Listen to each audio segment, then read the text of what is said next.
Hello, bonjour. Atafak Dorcas Sorel, @ADS. Comme d'habitude, pour quelques minutes de PN. Aujourd'hui, ça ne sera pas seulement une minute. Nous sommes à la veille de la nouvelle année, donc je vais partager un peu plus longtemps avec vous. Bon, le thème que je vais aborder aujourd'hui particulièrement, c'est comment développer une mentalité de gagnant. Vous savez, la nouvelle année est là. Il faudrait qu'on l'aborde avec un moral haut ou alors avec la décision d'avoir le moral haut. Pour moi, déjà, la mentalité de gagnant, c'est développer un moral à toute épreuve. Et pour y arriver, il faut d'abord désirer avoir ce moral à toute épreuve, toutes circonstances, tous les domaines de notre vie. Ensuite, il faut travailler à notre comportement, à atteindre le niveau dont nous souhaitons. Il faut travailler quotidiennement, c'est pas seulement désirer, mais c'est travailler, donc agir en fait.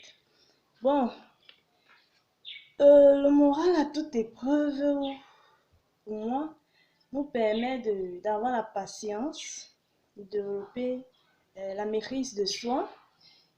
Ça nous permet de mieux réfléchir avant d'agir, de prendre de bonnes décisions. Bref, vraiment, le moral à toute épreuve nous permet, je vais dire quoi, ça nous permet en toutes circonstances de maîtriser la situation ou alors d'être assez éveillé pour apprendre des situations que nous n'avons pas pu maîtriser.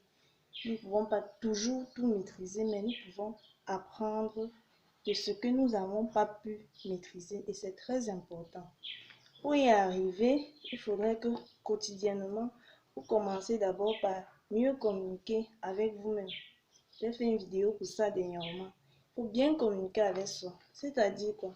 C'est-à-dire déterminer déjà nos désirs, ce qu'on veut. Il faut déjà savoir ça, ce qu'on veut. Il faut déterminer nos atouts, ce que nous avons comme atouts. Nous avons déterminé nos manquements et ensuite nous mettre dans la tête, en fait, se mettre dans la tête, se dire que ce manquement, je peux le combler. Ce désir, je peux le réaliser. Ce rêve, je peux le réaliser. Cet objectif, je peux le réaliser. Il faut bien communiquer avec soi et autre chose, bien s'entourer. Bien s'entourer, il faut savoir choisir son entourage, son environnement. Lorsqu'un environnement ou une compagnie est toxique pour nous, il faut totalement se détacher là, on ne blague pas avec.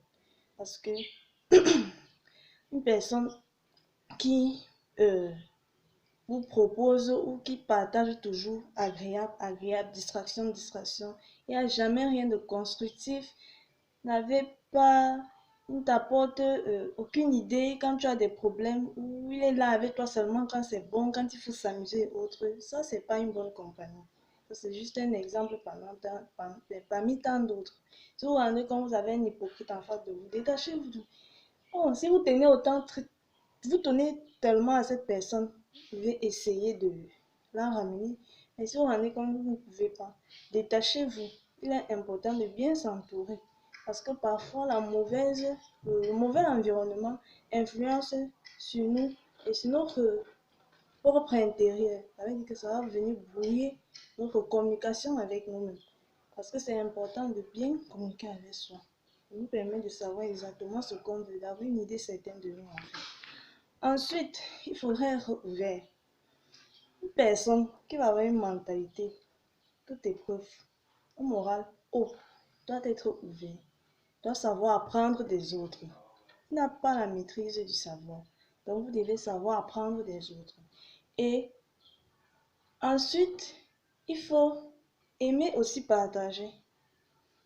Il y en a, lorsqu'ils ont une connaissance, seulement transmettre cette connaissance est un problème pour eux. Il faut aimer partager. C'est vrai, on ne va pas tout donner, mais vous pouvez donner ce que vous trouvez que vous pouvez donner. Si vous voulez facturer vos connaissances, facturer, ce n'est pas un problème. Facturer. Si vous voulez donner gratuitement, donnez gratuitement. Mais il faudrait être ouvert, désirer apprendre, avoir l'esprit éveillé. Ça nous permet d'avoir l'esprit de discernement. Donc il faudrait être ouvert, il ne faudrait pas se limiter, se cramponner. Oh, c'est moi ce qui connais. Les enseignants sont forts pour ça. ils sont carrés, ils n'aiment pas apprendre. Bon, les enseignants, vous allez m'excuser, hein, mais je vis avec eux au quotidien. Ils n'aiment pas être ouverts d'esprit. Très peu sont vraiment ouverts d'esprit. Ils sont uniquement limités dans leur enseignement ou dans leur matière. Ils n'aiment pas généralement s'ouvrir. Bref, enseignant, pardon, excusez-moi, la nouvelle année arrive. C'était juste une parenthèse.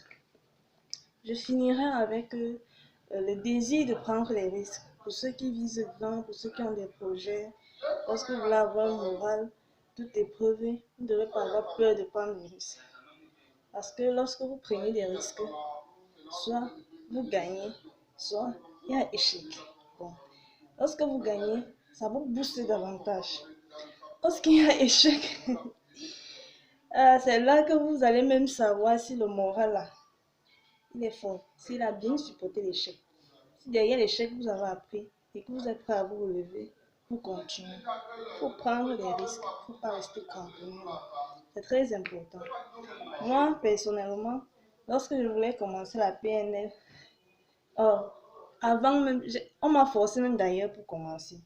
Je voyais la difficulté au transport. Il y a ça. À quoi? Ça va me demander trop de transport. C'est pendant le jour de la semaine. Après le travail, ça va me fatiguer. Je ne voyais pas que la PNL devait m'apprendre, devait m'aider à développer ce moral à toute épreuve. Parce que moi, là, je ne peux pas affirmer que j'ai un moral à toute épreuve. Aujourd'hui, il y a des situations. Là, lorsque je suis devant certaines situations, je ris. Ça fait mal. C'est touchant. Ça a été un échec, mais j'ai dit, bon, pourquoi est-ce que j'ai échoué ici? Qu'est-ce qui n'a pas marché? J'apprends et j'avance tout simplement. Je ne vais pas rester. C'est pas la fin du monde. Tant que tu vis, tu es en santé, c'est pas la fin du monde. Si le Seigneur t'a donné la santé, dis merci, lève-toi et avance, peu importe. Faut pas que devant un verre à moitié plein, tu vois qu'il est à moitié vide. Non, non, non. Faut travailler à avoir un moral à toute épreuve, peu importe les domaines de la vie. Vous n'allez pas marcher en route. Un fou vous insultez le fou. C'est un fou, c'est à vous d'avoir l'esprit de discernement. Ah, c'est un fou. Je ris, je passe. Bon, c'est juste une parabole. Comme pour dire qu'il ne faudrait pas suivre bêtement certaines choses. Parce qu'il y a des gens qui font tout exprès pour vous amener à chuter, à ne pas évoluer, pour vous amener à vous rendre compte que, à vous faire croire, pour vous faire croire que vous êtes, vous ne valez pas en fait, vous n'avez pas de valeur. Pourtant, vous avez de la valeur. Ce n'est qu'à vous d'accepter que vous avez de la valeur et de travailler pour développer ce que vous avez en vous comme talent. C'est à chacun de le faire. Je ne vais pas trop m'attarder derrière sur ma vidéo, derrière mon téléphone, car c'est avec mon téléphone que je fais mes vidéos. Bon, je vais vous recommander d'être ouvert d'esprit. Je vais vous souhaiter une excellente et une joyeuse bonne année, qu'elle soit pleine de santé, bénédiction, prospérité à tout égard, que du meilleur pour vous et pensez à saisir l'opportunité de suivre la formation de PNL. C'est une formation que je recommande. Pensez à suivre la formation de PNL.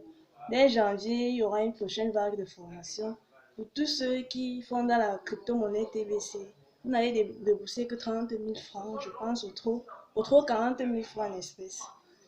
Le reste, ça sera se payer en TBC. Maintenant, pour ceux qui ne sont pas à TBC, c'est au moins 150 000 francs en espèces. Cette formation va durer 3 mois, une fois par semaine. Si le jour est maintenu, ça sera les mardis entre 17h30, 20h30. Très, je peux même dire quoi? Oh, c'est le miel de la formation pour citer notre morale. Bon, je vous souhaite très excellente journée et surtout, bonne année!